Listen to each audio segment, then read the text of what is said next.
આવતીકાલનો રાજકોટના સ્ટેડિયમમાં જો ભારત અને ન્યૂઝીલેન્ડ વચ્ચેનો મેચ છે એના માટે પોલીસની બંદોબસ્તની વ્યવસ્થિત વ્યવસ્થા કરવામાં આવી છે.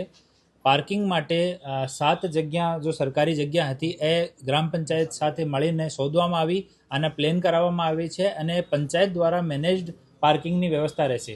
આ તમામ સાથોસાથ પાર્કિંગની કુલ કેપેસિટી 5000 જેટલા 4 વ્હીલર અને 5000થી વધારે 2 વ્હીલરની છે. તો સફિશિયન્ટ પાર્કિંગ છે. પાર્કિંગ જવાનો જો રોડ છે ઓ પણ પ્લેન કરીને એકદમ સારો કરવામાં આવ્યો છે. આ સિવાય જો લોકો મેમ્બર્સ છે અને જો ટીમ છે આની એન્ટ્રી સ્ટેડિયમના મેઇન ગેટથી થશે. બાકી જો લોકો છે જેટલા પણ દર્શક છે એ લોકો શિવશક્તિ હોટલથી રાજકોટથી આપણે જામનગર બાજુ જવાનો હોય તો શિવશક્તિ હોટલથી યુટર્ન લઈને અને પછી પાર્કિંગમાં આ લોકોને વ્હીકલ ખડો કરીને સ્ટેડિયમમાં જવાનું રહેશે. રાજકોટથી જો જામનગર જવાવાળો રોડ છે આમાં પડદરીથી લઈને રાજકોટ સુધીમાં ભારે વાહનોની અવર જવર કાલે પ્રતિબંધિત રહેશે અને જામનગર બાજુથી જો ભારે વાહનો રાજકોટ આવવાના છે એને પડદરીથી ડાયવર્ટ કરવામાં આવ્યા છે. સુરક્ષા વ્યવસ્થામાં 700 જેટલા પોલીસ કર્મચારી, 400 જેટલા હોમગાર્ડ, જીઆરડી અને ટીઆરબીની વ્યવસ્થા કરવામાં આવી છે. 100થી વધારે બોડીવોર્ન કેમેરા ડિપ્લોય કરવામાં આવ્યા છે. સ્ટેડિયમ માટે નો ડ્રોન ફ્લાય ઝોનનો જાહેરનામું ઓલરેડી અસ્તિત્વમાં છે. સ્ટેડિયમ ઉપર એન્ટી ડ્રોન સિસ્ટમ પણ લગાવવામાં આવ્યો છે. સંપૂર્ણ સ્ટેડિયમ પાર્કિંગ આજુબાજુના રોડ સીસીટીવી કેમેરાની નજરમાં રહેશે અને ત્યાં એક કંટ્રોલ રૂમ સ્થાપિત કરવામાં આવ્યો છે. સ્ટેડિયમના ગેટ ઉપર પોલીસ સહાયતા કેન્દ્ર બનાવવામાં આવ્યો છે અને રોડ ઉપર અને પાર્કિંગમાં 3-4 જગ્યાએ પબ્લિક એડ્રેસ સિસ્ટમની વ્યવસ્થા પણ કરવામાં આવી છે.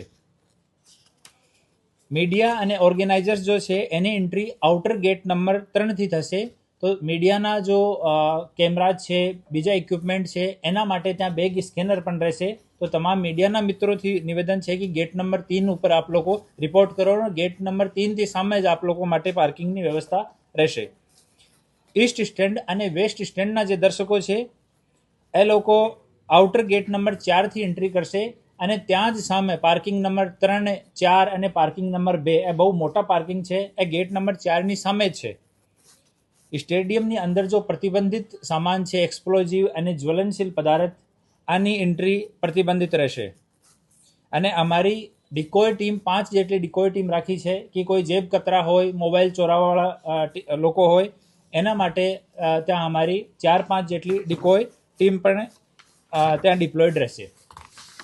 આ સિવાય રાજકોટથી લઈને પડદરી સુધીના રોડ ઉપર પાર્કિંગ પૂર્ણતયા પ્રતિબંધિત છે. ત્યાં ટોઈંગ ક્રેન ફરતી રહેશે.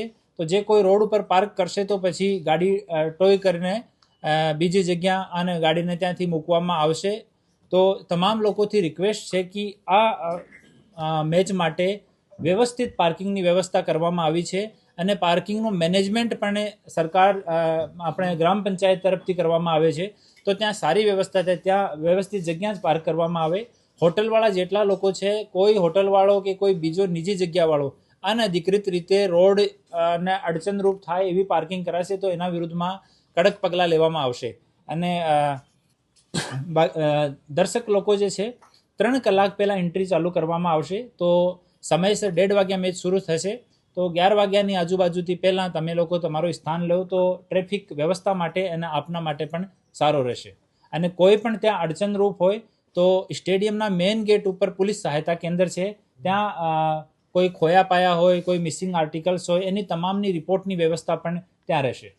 ઓનલાઈન કાળાબજારી માટે અમારો સાયબર જો પોલીસ સ્ટેશન છે અને સાયબર સેલ છે એ વ્યવસ્થિત રીતે તપાસ કરી રહ્યા છીએ કે ઓનલાઈન એવો અગર કોઈ કૌભાંડ ચાલે છે તો એની તપાસ એ લોકો કરી રહ્યા છીએ. અને ફિઝિકલી જે કોઈ ત્યાં કાળાબજારી કરશે તો એના વિરુદ્ધમાં કડક પગલાં લેવામાં આવશે. ત્યાં અમારી ડિકોય ટીમ જો છે ત્યાં ડિપ્લોય રહેશે. આમાં એક ફિક્સ સરકાર તરફથી નિર્ધારિત કરેલો સિસ્ટમ રહેતો હોય છે. આમાં એક ફિક્સ અમાઉન્ટ સરકાર તરફથી નક્કી છે એ મેચની એક ફિક્સ ફીસ માટે.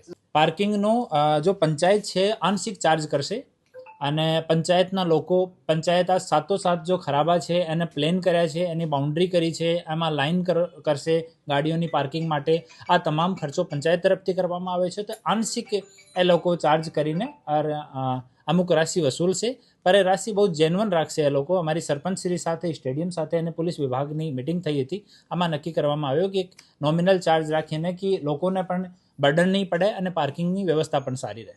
અધિકારીઓમાં 3 ASP છે અને 6 જેટલા DYSP છે, 4 જેટલા DYSP છે, 14 PI છે, 42 PSI છે, 700 જેટલા પોલીસ છે અને 400 જેટલા TRB, GRD અને હોમગાર્ડના જવાનો છે.